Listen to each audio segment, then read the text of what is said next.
All right, let's jump right into this explainer. We're diving into the fascinating and honestly kind of fragmented world of global real estate in 2026 to uncover exactly where the smart money is flowing. If you've been following the news, you know the landscape is shifting dramatically right now. So today, we're going to break down the data to see where the real opportunities are actually hiding. So, here's the core paradox we're dealing with. The global economy is slowing down. Inflation has been incredibly stubborn, and interest rates, well, they're staying elevated across most major economies. By all conventional logic, we should literally be seeing property values dropping everywhere. Yet, in certain select cities, property values are absolutely booming. So, how exactly is that possible? Well, that brings us to our agenda. This is essentially a cohesive playbook showing how investors are ditching those broad, outdated global assumptions in favor of hyperlocal data. We'll be covering 1. Defying the slowdown, 2. Europe's rebound, 3. The climate protection gap, 4. The branded residence boom, and finally, 5. Underwriting the future. Okay, Section 1. Defying the global slowdown. Let's look at where property is actually rising against the odds.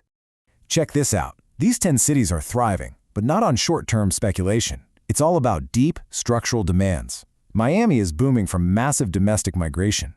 Over in Riyadh, they're entering a whole new phase thanks to recent foreign ownership reforms. In places like Toronto and Berlin, they're fueled by acute housing and rental shortages. The big takeaway here is that global real estate is no longer moving as one giant entity. It is all about local fundamentals now. Take Taipei as a prime example. The city has seen a massive 60% growth in wealth. 60%? That is definitely not your standard real estate appreciation. This is being completely supercharged by the city's role as a vital hub for microchips and AI development, with heavy hitters like TSMC anchoring the region. It just proves that specialized local economic engines can completely override those broader regional headwinds we usually worry about. This shift toward local drivers leads us perfectly into Section 2, Europe's structural rebound. So forecasts show total returns in European real estate are actually edging upwards, and they're set to improve even further in 2026. This optimism isn't just blind hope. It's built on resilient rental growth, incredibly low supply pipelines, mostly due to sky-high construction costs, and stabilizing interest rates that are finally making borrowing money profitable for investors again. Institutional investors aren't just throwing money at the wall here. They are heavily targeting 4 very specific structural themes. First, living, which captures the massive demographic shift towards senior housing. Second, logistics, specifically in dense urban areas where space is super tight. Third, data centers, in key European markets that have record low vacancies right now. And finally, credit, where they're stepping in to finance new developments as traditional banks pull back. But you know, there is a massive disruptive wildcard affecting all these carefully calculated markets. That brings us to Section 3, the climate protection gap.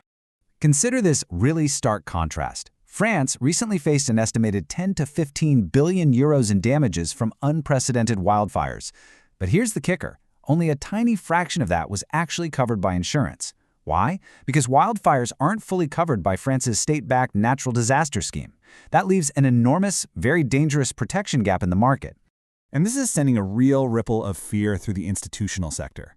As Marcos Alvarez from Morningstar points out, the real nightmare scenario for the industry is a wildfire getting out of control and reaching a medium-sized city like Bordeaux. As climate disasters strike areas that just don't have the historical data for these events, insurance premiums are guaranteed to spike. That fundamentally changes the math on what it actually costs to own a property. So, if buyers are facing these complex operational and climate risks, the ultimate goal becomes finding a totally hassle-free asset. This brings us to Section 4, the branded residence boom. To avoid those operational headaches we just talked about, global buyers are willing to pay massive premiums. We're talking an average 33% premium globally just for branded residencies. And in resort areas, that jumps to an astonishing 39% premium. They aren't just buying real estate anymore, they are buying hotel-grade luxury, top-tier security, and that amazing lock-and-leave lifestyle. The momentum for these branded properties is creating a real barbell effect in the market. On one end of the spectrum, growth is driven by mature global wealth magnets. Think places like the USA and the UAE. But on the exact opposite end, it's being pushed incredibly hard by fast-growth tourism hubs like Mexico, Vietnam, and Thailand. Capital basically wants exposure to destination demand, but with absolutely zero operational headaches. All right, Section 5, Underwriting the Future. Let's look at how the smart money actually underwrites these deals without just blindly paying a massive premium for a fancy logo. Making these investments work requires a really strict step-by-step logic. Step 1, target properties where the brand actually expands your international buyer pool. Step 2, invest in whole mixed-use resort ecosystems that have real retail and experiences built in. Step 3 is kind of the sleeper play. Target workforce housing. Why? Because resort towns literally cannot function without it. And finally, step 4. Always underwrite for the worst-case scenario. If your financial model fails when you have to pivot from premium short stays to discounted long-term stays, well, it's not really an investment. It's just a very expensive vacation home. To wrap up this explainer, I want to leave you with a final, slightly provocative thought. We've seen the market clearly shift toward local drivers and branded luxury. But if the absolute best strategy in a highly fragmented, climate-challenged 2026 market is literally paying a huge premium just to eliminate day-to-day headaches, are we actually still investing in real estate, or are we simply paying for peace of mind? Think about that. Thanks for exploring the data with me today.